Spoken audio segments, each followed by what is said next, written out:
Olá pessoal, bom dia, sejam bem-vindos ao primeiro programa Incrivelmente do ano e já vamos conversar com o pé direito aqui na TV Barueri.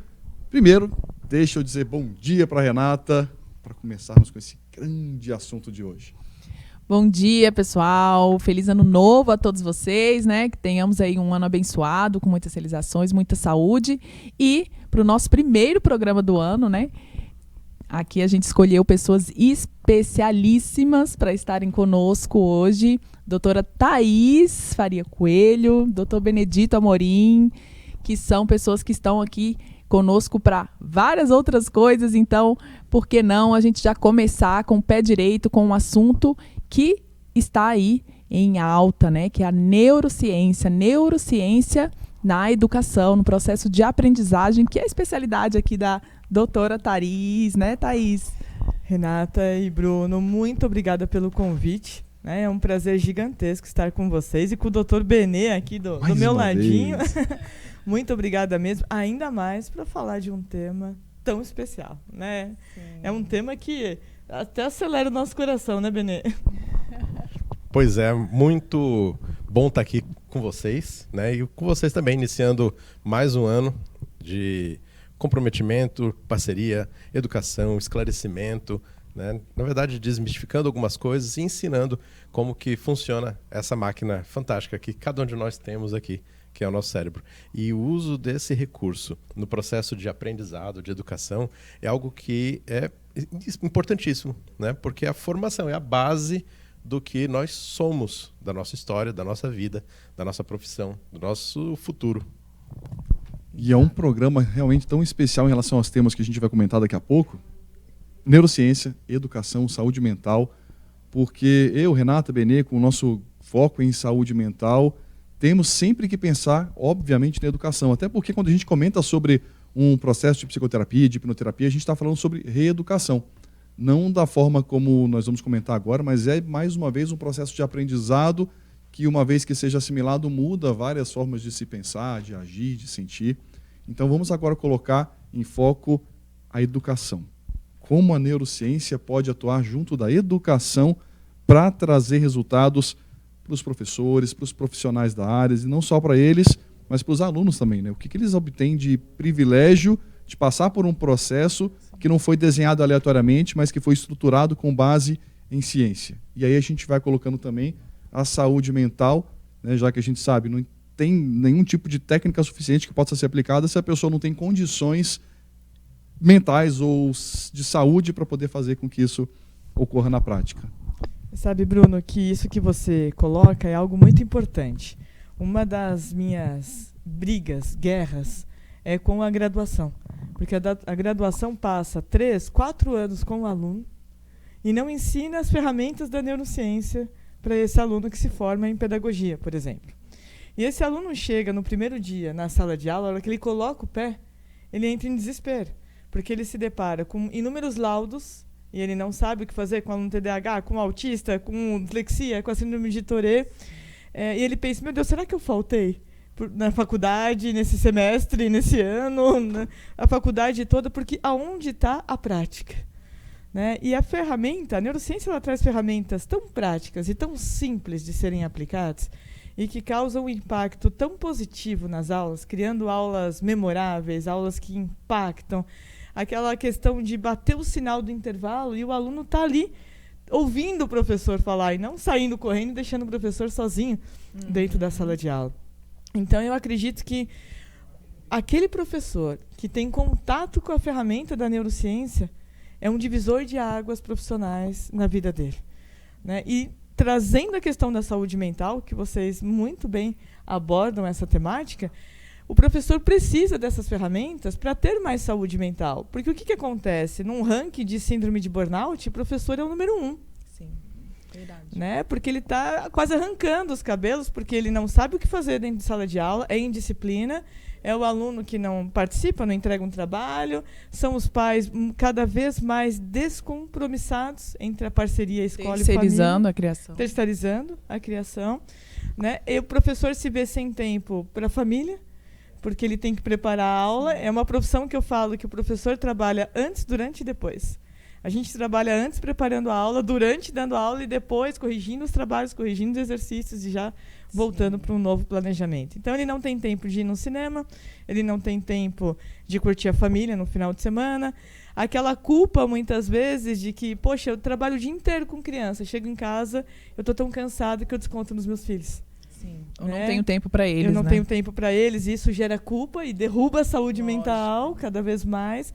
Então, a partir do momento em que o professor tem acesso a essas ferramentas tão fáceis, tão simples que a gente vai trazer aqui, a vida dele muda por completo.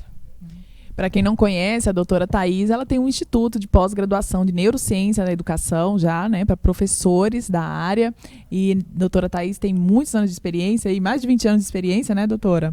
Também. Mais de 23, aí tô velhinha já, gente. E percorrendo esse caminho. E é doutora mesmo, né? 2 doutorados. Isso. O último doutorado foi uma grata surpresa, né? Eu ganhei esse doutorado como doutor honoris causa, né? Um doutorado que é concedido junto à Unesco. Então foi uma surpresa muito agradável ali. Muito legal, parabéns. E não é à toa, né? Reconhecimento de anos de trabalho já após um doutorado mais convencional, então não é dado à toa, é um reconhecimento e merecido.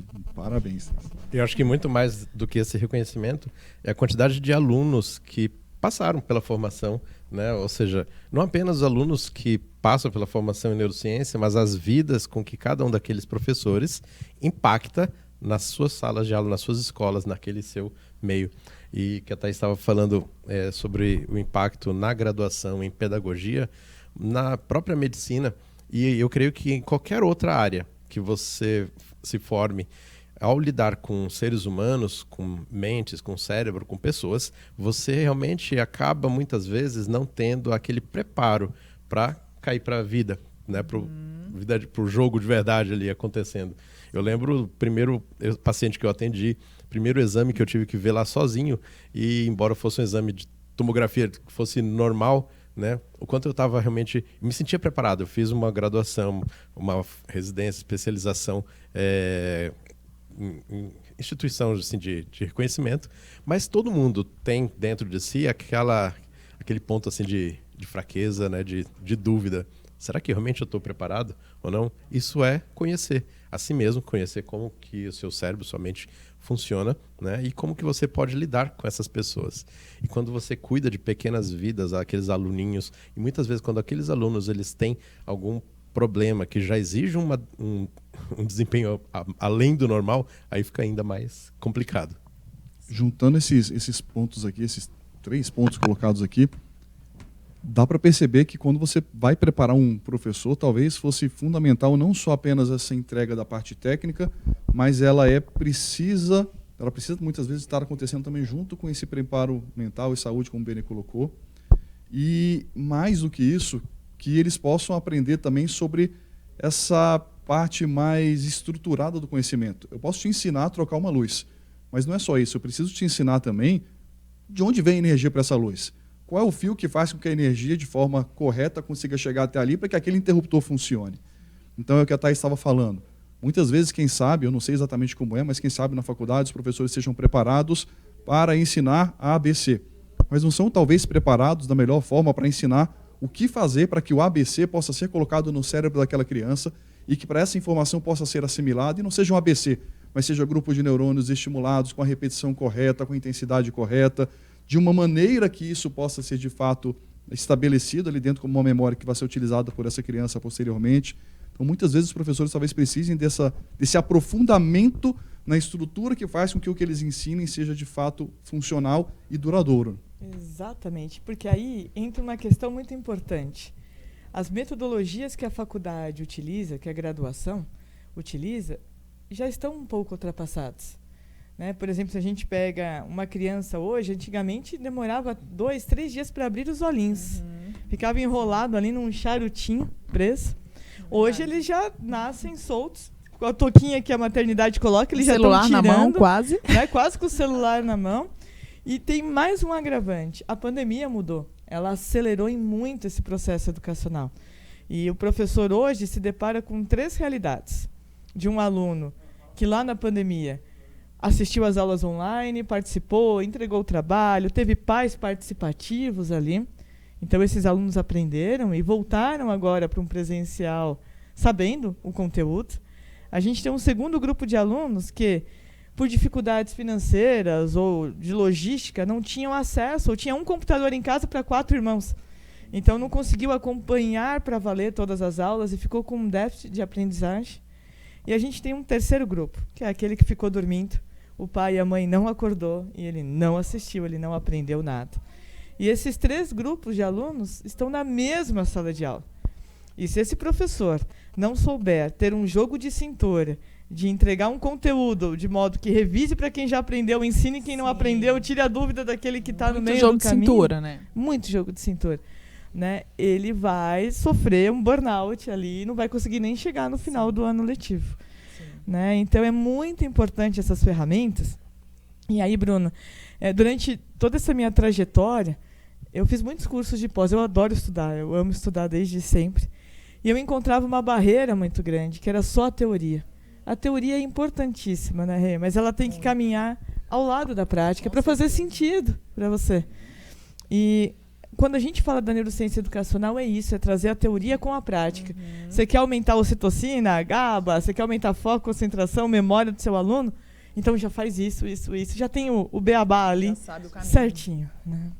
Uma coisa que é importante é justamente essa prática, porque mesmo os alunos que passaram por outros cursos de formação, por exemplo, neurociência, eles podem dominar muito bem a parte teórica, saber o que fazer, mas como fazer isso? Como na prática realmente você está ali cara a cara, colocar isso, né, para aquele professor, como lidar, que tipo de recursos ele pode utilizar e uma coisa que é importante, recursos que sejam acessíveis, porque uma vez que você forma professores que estão em diferentes realidades, diferentes centros, tem professores que são de capitais, tem os professores que são lá bem do interior, lá no sertão, na Amazônia, né, zonas rurais.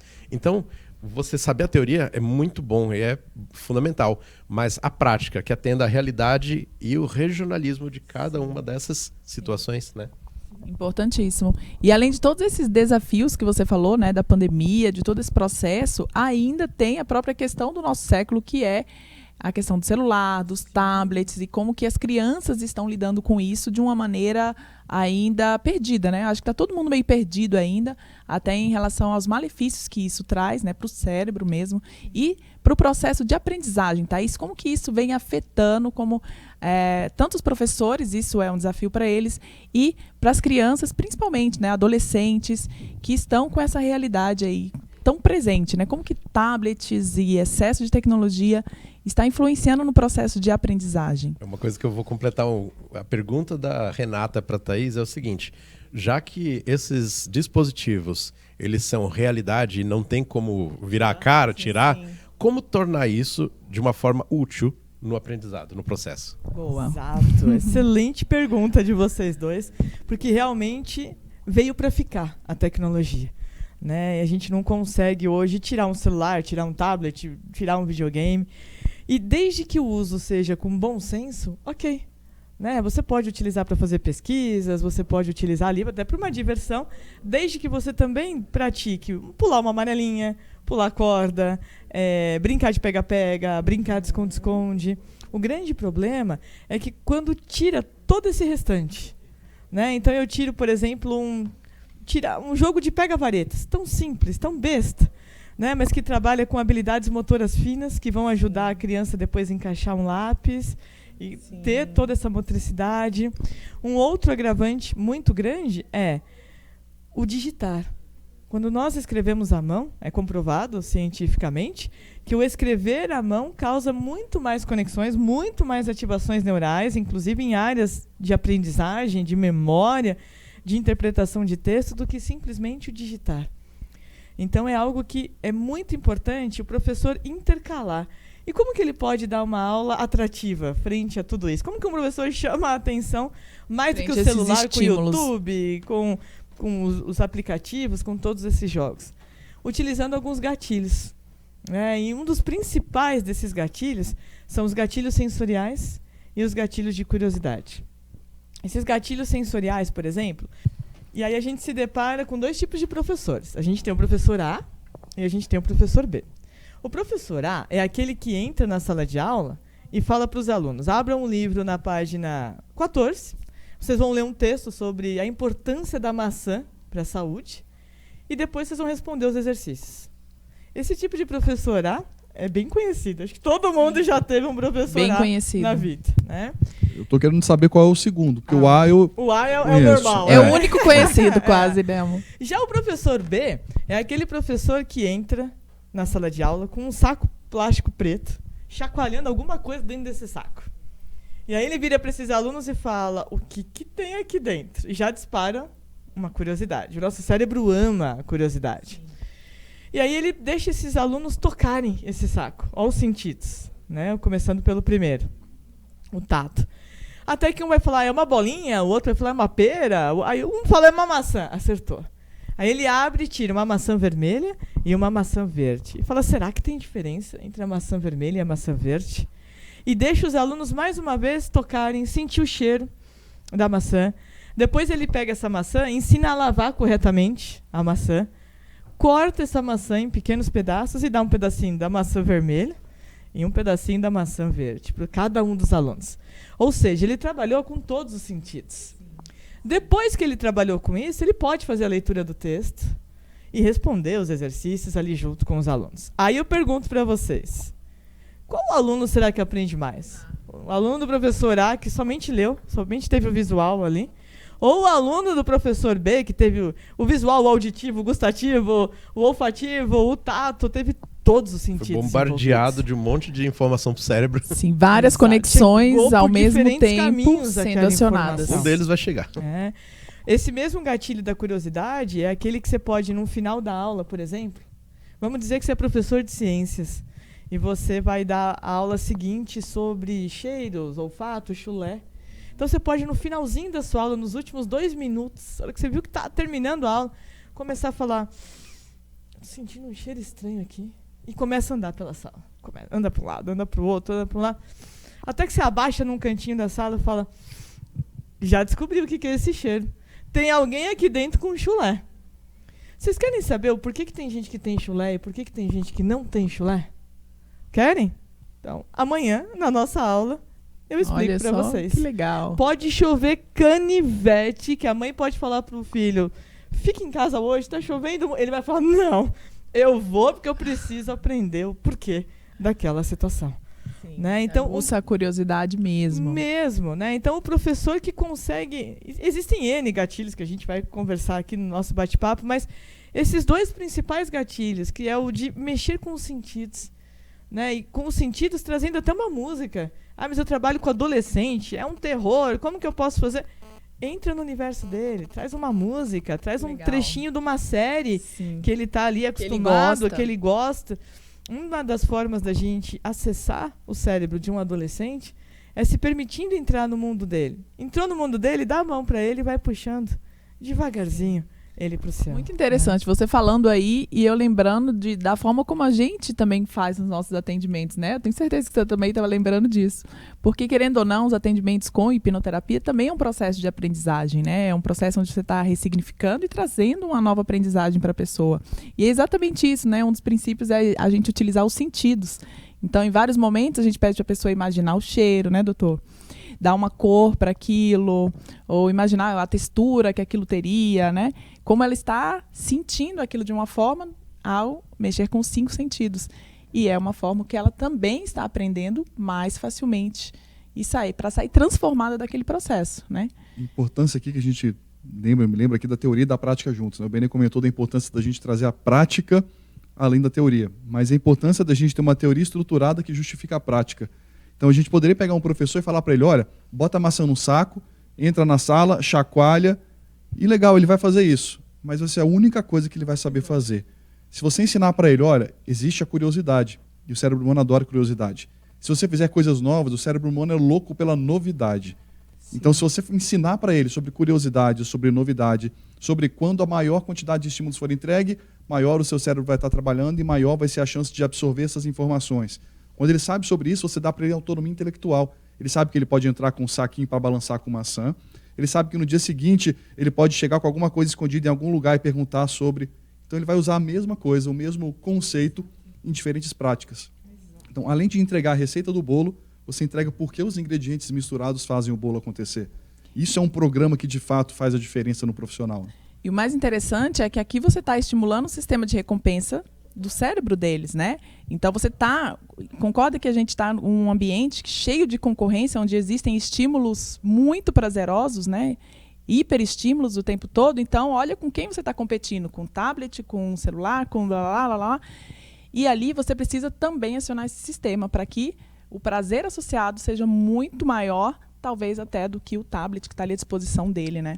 Então, muito interessante uma coisa que estava lembrando aqui que a gente pode pensar é o seguinte, o ensino como ele era feito anos atrás, na época dos avós nossos, assim, por exemplo.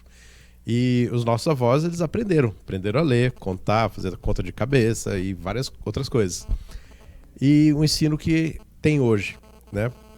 Na verdade, o que muda é o seguinte, são os desafios. Né? A competição por estímulos diferentes. Os desafios que aconteciam na época lá dos avós eram uns que permitia com que naquele método, para aquela época, fosse adequado, fosse suficiente. Agora, usar aquela mesma metodologia numa outra realidade, hoje, é muito mais difícil. Né? Então, por isso que nós temos sempre que desenvolver. E a medicina, assim como a neurociência, é uma ciência em evolução.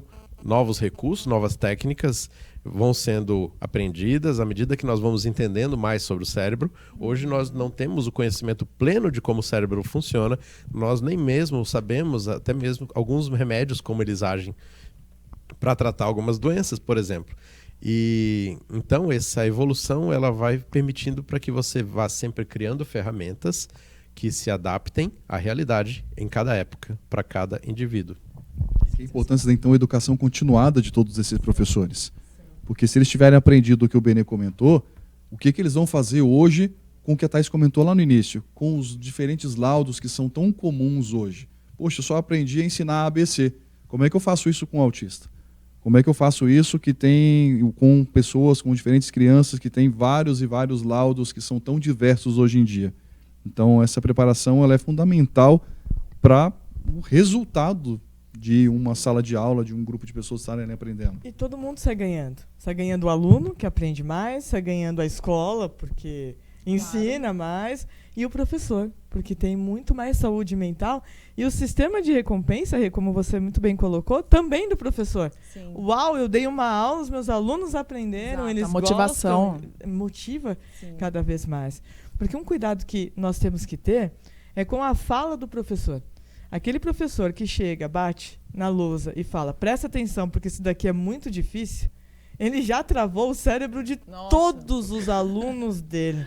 Porque o aluno vai pensar, se é difícil para ele, que tá é dizendo... professor, vixe, imagina para mim. Já bloqueia ali. Já bloqueou. Né? Ele já criou um abismo Verdade. nessa aprendizagem.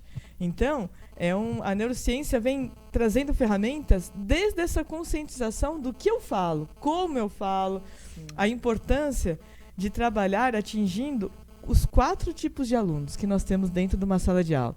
Nós temos os alunos visuais, os auditivos, os sinestésicos e os digitais. O aluno visual é aquele aluno que o Dr. Benê colocou o pé na sala de aula, ele fala, mas que gravata bonita, hein, Dr. Benê? Né? Ou, Renata, você pintou o cabelo? Você cortou o cabelo? Que blusa bonita. Ele é visual, ele está atento. É aquele aluno que quando o professor está escrevendo na lousa, ele está falando para o professor, dá licença que eu preciso copiar. Ele tem aquela necessidade de ver. Né? Sim. E o professor que dá aula sentado, ele mata todos os alunos visuais dele. Porque você tenta uma hora conseguir ver, aí você ajeita para cá, você tenta enxergar, aí você ajeita para lá, depois o cérebro cansa, ele desliga e você vai prestar atenção em qualquer outra coisa, menos naquele contato visual que é importante. Então, uma das dicas importantes da neurociência é para o professor se movimentar, andar pela sala de aula o tempo todo. O segundo grupo de alunos é o auditivo. É aquele aluno que o professor está dando aula, ele está assim. Aí o professor vem do lado e fala, me explica o que eu acabei de falar. E ele fala igualzinho. Por quê? Porque ele não precisa do contato visual. Ele está ouvindo. O aluno auditivo é aquele aluno que estuda escutando música, com a televisão ligada. Ele consegue ter esses outros estímulos. Porém, existem professores que matam o ensino pelo tom de voz. Aquele tom de voz parado, sem emoção, morto. Mesmo, constante. Mesmo, sem as elevações, sem as entonações naquilo que é importante, numa brincadeira, numa forma mais séria de trazer um conteúdo. Então, é uma outra ferramenta. Ensinar o professor a ter essas modulações para que ele consiga atingir o aluno auditivo. O aluno auditivo é aquele que, na hora de responder a prova, ele coloca o exemplo que o professor falou, de tão forte que ele fica. É aquele aluno que, quando está num colegial, numa faculdade, ele pede para pôr um gravador em cima da mesa, porque ele precisa ouvir novamente para aprender. O terceiro tipo de aluno é o sinestésico. É aquele aluno que vem e abraça o professor. É aquele aluno que, quando cresce numa graduação, numa pós-graduação, por exemplo, ele não vem te abraçar, mas ele... Oi, professor, bom dia, boa noite. Né, precisa de ajuda para ligar o datashow? Ele está sempre por perto. E como que um professor pode atingir esse aluno sinestésico? Andando pela sala de aula e o toque autorizado. Tudo bem, Benê? Com você hoje? Que borracha bonita. Né? É tocar ali, mostrar que eu estou presente, eu estou de olho na sua letra, eu estou de olho no capricho que você me entregou do seu trabalho. E o quarto tipo de aluno, que é o digital, é aquele que vai aprender lendo pelo e-book. Ele nem quer o livro físico, ele quer o e-book. É aquele que vai até pelo um audiobook, já até pula, mas faz. É aquele que vai fazer um mapa mental no computador. Nem lembra mais como que pega. Ele nem tem caderno, ele não anota, ele é tudo digital. E aí o professor vai ter que inserir vídeos, vai ter que inserir curiosidades, vai ter que, por exemplo, inserir uma pesquisa, ensinando ele a utilizar todas essas ferramentas digitais para dentro da sala de aula. O que o Google traz é informação, não é conhecimento. Né? E as pessoas confundem um pouco. Eu aprendo sozinho no Google. Não, você aprende a ter acesso a uma informação. Se essa informação vai virar conhecimento, é algo mais poderoso. Né? Muito bom. Então, vamos aqui para os nossos comerciais. E daqui a pouco nós voltamos com a segunda parte aqui, que é um pouquinho da educação junto com a saúde mental. Então, até já. Até logo.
Nesse calor e vim aqui na secretaria Acer e aproveitar e já tomar o meu açaí. Bom, gente, e aqui na Acer tem uma variedade de self-service e aqui tem diversos sabores de sorvete. Então você pode se deliciar e ficar com água na boca igual eu estou.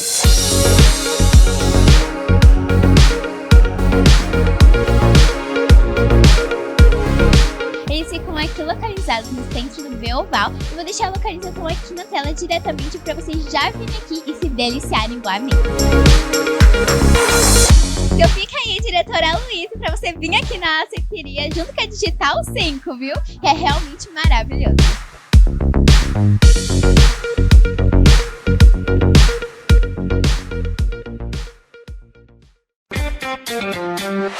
Visão Total Vistoria Veicular, empresa de vistoria credenciada pelo Detran. Vistoria de transferência, vistoria garantida, vistoria cautelar e vistoria prévia. Visão Total Vistoria Veicular. 4382-1112. 4382-1112. Visão Total Vistoria Veicular. Avenida Itaqui, número 842, no Jardim Belval, próximo ao estádio do Arena Barueri. Visão Total Vistoria Veicular.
Voltando agora, então vamos lá. Entendemos mais sobre a importância de se conhecer os mecanismos que vão conseguir potencializar o aprendizado das nossas crianças. Entendemos aqui a importância de como um professor bem preparado, não só tecnicamente, mas também teoricamente, não apenas teoricamente, mas demais de forma prática, vai conseguir gerar muito mais resultados. E aí, temos um problema aqui então também. Professor, segundo a Thaís agora, já temos esse dado, já pesquisado isso antes também, número 1 em relação ao burnout, não é? E aí, Thaís, e essa confusão? Segundo a OMS, parece que logo o burnout vai ser considerado como sendo um problema relacionado ao trabalho. E se isso acontecer... E, Bruno, já está em vigor nesse ano, né? Já tem CID, já tem tudo ali, e é algo muito perigoso. É um problema ocupacional agora. Exatamente. Uhum. Né? Então, é algo que agora atinge direção, coordenação, que vai chegar atestado. Uhum. Sim. Né? E os sintomas são muito peculiares, assim, suador gelado, ânsia de vômito, tontura. Escutou a musiquinha do Fantástico no domingo à noite, já começa a dar taquicardia, imaginar que tudo segunda vai recomeça. começar. Né? E se o professor não tiver essas ferramentas que a gente se preocupa tanto em passar para eles, de um detox mental, aí a gente escuta assim, mas eu não tenho tempo de um detox mental. Você falou, olha, eu preciso de 2 minutinhos seus por dia fazendo esse detox mental. É simplesmente sinalizar para o cérebro, eu existo, eu estou aqui. Né? E aí a gente traz ferramentas como Música 8D, o Dr. Benê, ele traz ferramentas ajudando uma higiene do sono, assim, né, Benê? Fantástica para ajudar realmente em pontos que a gente equilibre a vida do professor, tanto na vida pessoal, para que uma vez na vida pessoal, emocionalmente ele esteja equilibrado, passe para profissional. Né? Além de todo esse impacto em relação já aos seus próprios resultados, né, na atuação direta com o aluno, esse problema virando um ponto ocupacional vai acabar também trazendo uma bela sobrecarga para o próprio Estado, né? Para quem estiver bancando ou, na verdade, empregando aqueles professores, porque começa agora a ser de responsabilidade do Estado a manutenção da saúde ocupacional daqueles que estão ligados a ela, não é assim? E aí entra o efeito manada. Né? Meu colega de trabalho está faltando porque está com dor de cabeça, porque está com ansiedade, porque está... Mas eu também tenho isso. Sim. Então, eu vou no médico. E aí entra um perigo de um efeito manada aí de disparar. E até um outro problema, que seria o uso, né, indiscriminalizado de fármacos, né? Então entra Vivence, Ritalina, e dentre outros que eles acabam consumindo e piorando os efeitos, médica, né? sem orientação médica. Né? E piorando, às vezes, o efeito do burnout, né? E é super porque comum. isso está muito comum já, né? Imagina depois que entrar realmente em vigor, né? E que a Thais colocou, né? Não, mas são 2 minutos, mas eu não tenho tempo. Aí eu estava olhando para o Benê e pensando como ele gosta de contar as histórias, né? A pessoa está lá no meio da rua, tem um caminhão que está chegando a 2 km para te atropelar, essa pessoa está lá fazendo alguma coisa, você fala, tá vindo um caminhão, ele está na sua direção, tem 2 km, ele vai chegar aqui e vai te matar. Você fala, mas eu estou ocupado, não tenho tempo. Esse caminhão está chegando perto, ele está a 2 metros de você, fala, o caminhão vai te atropelar e vai te matar. Mas é que eu não tenho tempo, eu estou fazendo alguma coisa aqui no meio da rua. É isso, é exatamente isso que está sendo feito hoje. E aí, se vocês me permitem, né, é trabalhar com a mesma questão da máscara de oxigênio do avião. Quem já andou de avião sabe que antes do avião decolar, vem a aeromoça com uma máscara de oxigênio e fala, em caso de turbulências, máscaras de oxigênio cairão sobre você. E é primeiro para você colocar essa máscara em você e depois em quem está do seu lado. Porque se você fica tentando pôr em quem está do lado, morre você e a outra pessoa. Sim. E isso não é egoísmo, isso é sobrevivência. Você só consegue ajudar o próximo se você estiver fortalecido. Senão você vai ajudar um aluno com problema, você cai no buraco junto com ele, é possível até que o aluno saia do buraco e você fica lá. Exato. Que é o que a gente vê com muitas pessoas que não têm esse preparo, essa blindagem emocional, e vão se meter a tentar ajudar uma outra pessoa e pioram mais ainda essa situação. E como o Bruno falou, isso para o Estado realmente tende a onerar muito, né? Porque a ausência dos professores ali, a falta desses professores por essas doenças e outras, como depressão, inclusive, acaba que quem que vai dar aula naquele lugar? Aí eles podem pensar assim, mas a gente tem um professor substituto. Ok, mas vai chegar no professor substituto também. Sim. E outra, a gente está falando de aprendizagem. E aprendizagem, a base da neurociência é o amor. Eu só aprendo de quem eu gosto. Então eu tenho um vínculo com o meu professor. Claro. Se eu chego no dia seguinte para saber da história do chulé, e é outro professor que está ali e não vai falar do chulé, quebrou esse vínculo. Sim. Né? Que é tão importante ter essa confiança. Né? Então, o quanto que a aprendizagem vai sofrer as consequências também frente àquele professor que eu gosto, aquele professor que eu tenho vínculo, começar a faltar por conta disso. Se o engajamento necessário, você não tem aquele envolvimento que faz com que o aprendizado, a motivação para absorver aquela informação possa acontecer, né?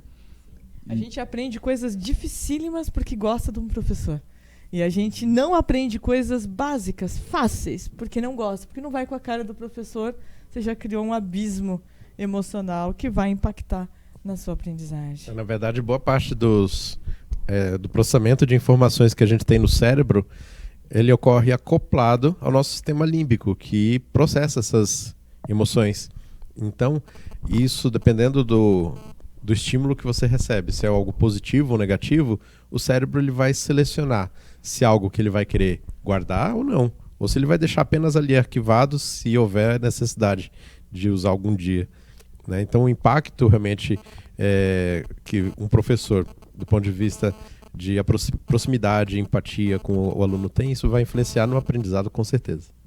E esse grupo está junto aqui justamente por essa sincronia, né, com 20 anos já de trabalho em áreas como a educação, como a parte terapêutica. Então a nossa ideia é sempre poder trazer junto a preparação técnica, metodológica, mas também a importância de deixar o profissional pronto emocionalmente, psicologicamente, para que ele possa executar tudo que ele foi preparado tecnicamente para fazer. É uma coisa que eu sempre falo para os pacientes que eu atendo, que qualquer um de nós vai ter problema para resolver, vai ter alguma bucha na mão algum dia, né? Se não todos os dias, mas a forma com a qual você lida com essas situações, com os problemas, entendendo como o seu cérebro funciona e como o cérebro da outra pessoa está funcionando frente àquela situação, você consegue passar esses obstáculos de uma forma mais suave ou menos sofrida e impactante para você. Né? Então é importante realmente nós instruirmos, orientarmos, esclarecermos como que funciona essas informações, esse processamento no cérebro, né? E dar esse conhecimento para o professor para que ele consiga realmente processar suas emoções no dia bom, no dia ruim, e também processar e conhecer o aluno que ele tem ali na frente. E posso dar uma dica de um exemplo claro, de atividade? Claro, por favor. Faz o número 6 no ar, assim. Você que está em casa, faz junto aí, o numeral 6. Agora, sentadinho, do jeito que vocês estão, ou quem está em pé assistindo em casa, faz um movimento circular com a perna, sentido horário, sentido ponteiro do relógio, e faz o 6 junto. Sentido horário. né? Sentido horário. Horário, hein? Ponteiro do relógio. E faz o 6. Não vai porque um vai no sentido, outro no outro. Olha só que informação importante. Quando a gente pede para fazer o numeral 6, são criadas conexões, né? E uma das regiões mais ativas do nosso cérebro é a parietal. Quando a gente faz esse movimento circular sentido horário, essas mesmas conexões são criadas e chegam na mesma área cerebral, ou seja, informações chegando ao mesmo tempo na mesma área cerebral. Automaticamente, o cérebro dá uma bugada. E ele para por milésimos de segundo e joga sentido anti-horário à sua perna. Pode perceber, ela muda para sentido anti-horário. Por quê? Porque sentido anti-horário é outra área cerebral ativa, a área occipital. Por que eu estou falando tudo isso? Porque um professor, por exemplo, de alfabetização, que está lá ensinando o aluno a fazer o número 6, se ele brinca por mais de 30 segundos fazendo esse movimento circular com a perna, ele já deixou ativo a área que, quando ele for para dentro da sala de aula e pedir para o aluno pegar um lápis e fazer o numeral 6, já está pronto essa motricidade no cérebro do aluno. Né? Então, para cada letra, para cada número, para cada expressão da área de matemática, existem movimentos físicos que você já pode deixar o cérebro preparado, como um terreno aquecido. Para receber aquela informação. Legal. Fala mais sobre isso, Thaís. Acho que é um assunto muito interessante, né? Sobre formas que o professor pode utilizar como música, como jogos. Eu sou muito fã de uma ferramenta chamada storytelling. O Benê sabe muito bem disso. Que é a arte de contar histórias. Então, nada melhor do que um professor começar a aula dele, ou com uma música, ou com um storytelling, trazendo ali o porquê do storytelling. Tem uma explicação científica para isso. O nosso cérebro ama histórias. Ele fica preso a uma história. Outro dia, eu vou contar uma coisa que aconteceu comigo. Eu estava entrando no elevador para ir para uma consulta médica. E no que eu entrei no elevador tinha um casal falando assim. Então, porque aí parou tudo, porque tinha uma mala vermelha na porta do banco. E aí chegou o GAT, e aí paralisou, fecharam as ruas.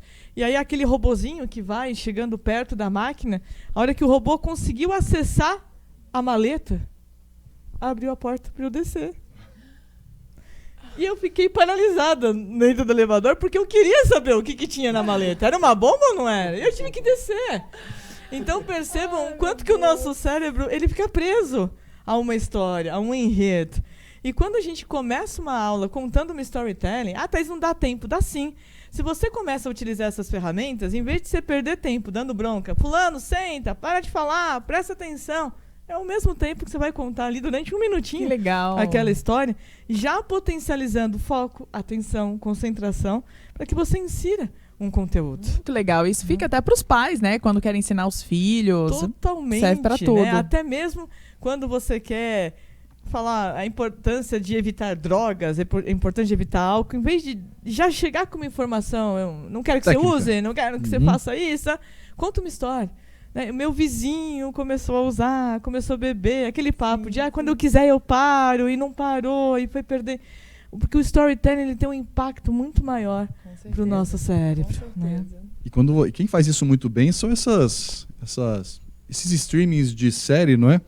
Contam histórias, encerram a história antes do fim.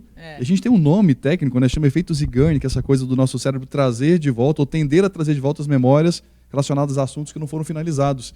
Então, quando a gente vê uma série, uma história que está sendo contada, você engajada, envolvido naquele todo aquele enredo que você encerra antes de finalizar, é o elevador, que até hoje está perturbando a sua cabeça, né? Você se lembra do elevador porque não terminou aquele assunto, né? Uma das métricas, assim, a métrica principal que essas operadoras de streaming, essas plataformas usam, é a capacidade de você maratonar uma série. É o que vai fazer com que aquela série ela fique ali naquela plataforma durante um tempo e pega lugar. Então, esse negócio de você maratonar significa que esse efeito Zeigarnik está acontecendo de forma bem ativa. E esse efeito você vai usar na sua técnica, na sua sala de aula, para que você consiga ter esse engajamento, esse foco, né, dos alunos. Porque o mais importante hoje é isso, né? Você atrair o foco dos alunos ali para você. Já pensou, o aluno vou maratonar matemática. Agora eu quero ir todo dia de aula de Tem matemática. que ter uma estrutura muito boa para ser feito, mas pode ser executado com técnica, com teoria bem combinada, é possível. A gente participou da convenção, né, lá da Thaís, e foi muito interessante que ela mostrou ali músicas, né, que podem ser utilizadas, jogos, que atraem atenção, é gostoso e que ao mesmo tempo o aluno aprende, né, com aquilo. E nós temos uma ferramenta fantástica que ajuda muitas vezes, com base no storytelling, a mudar aprendizados e melhorar a saúde mental. Como é que é o nome disso, Benê? Hipnose. Olha só. Tem um professor de Stanford que ele fala, e uma das definições que ele coloca de hipnose, é que ela é uma ferramenta que consegue mudar mecanismos top-down. Então é quando você vai lá e muda estruturas em relação ao seu conhecimento para fazer com que, a partir desses novos aprendizados, você mude a realidade da pessoa. Então a gente usa um estado potencializado de foco, de concentração, essa habilidade de mudar a percepção da realidade, chamamos de hipnose, e com a mudança desses mecanismos top-down, você muda toda a percepção da realidade da pessoa. Já imaginou isso para aquele aluno que fala, eu sou burro, eu não consigo aprender, ninguém na minha família aprendeu matemática, por exemplo, então eu também não vou aprender. Olha a importância de uma ferramenta como essa para mudar essa chavinha ali, né? Usar um momento, um estado natural, contar uma história e mudar esse aprendizado, mudar uma realidade. E esse conhecimento não para por aí, né? Muitos dos atendimentos que a gente faz hoje, tanto eu quanto o Bruno em consultório, doutor Benedito, vem de pessoas que hoje são adultas, mas que já foram crianças ou adolescentes e tiveram algum trauma e normalmente foram na escola, né? Então, se o professor ele também tem esse conhecimento, ele também sabe sobre neurociência, ele já passou, às vezes, por um processo de hipnoterapia, ele sabe como é que funciona, ele vai saber exatamente o que não fazer para, de repente, causar um trauma, algo que fique naquele aluno, né? Então, por exemplo, muitos dos casos, eu tive um interessante que era sobre inglês. Ela tinha um bloqueio com o aprendizado de inglês. E quando a gente fez o trabalho, inclusive online, de hipnoterapia, apareceu uma memória onde ela foi exposta numa aula de matemática, que inclusive não tinha nada a ver com inglês, e ela precisou, nessa aula, levantar e resolver um problema no quadro. E ela não conseguiu resolver, os alunos riram dela, a professora brigou com ela, porque ela não conseguiu resolver, não tinha prestado atenção na aula, e ela se sentiu assim, né, com vontade de sumir. Queria que abrisse um buraco no chão e ela desaparecesse dali. A partir dali, de alguma forma, ficou o bloqueio em relação à língua inglesa, né? Vai saber por quê, mas ela não conseguia de forma alguma aprender o inglês. Então ela estudava, mas ela não conseguia aprender e não conseguia falar. E a gente teve que ressignificar isso, trabalhar com essa memória, trazer novas percepções para que ela conseguisse aprender de fato a língua inglesa. E depois ela mandou mensagem que ela passou no mestrado, que era em inglês, inclusive, então toda feliz. Então, falo assim, poucas são as pessoas que têm essa oportunidade ainda hoje, né, de passar por todo esse ciclo do conhecimento, tratar os seus problemas emocionais para depois ajudar o outro a tratar os dele, como não causar os problemas ali naqueles alunos, como evitar. E ter um feeling muito importante de uma tríade que é a base para a vida, que é o cognitivo, o emocional e o espiritual.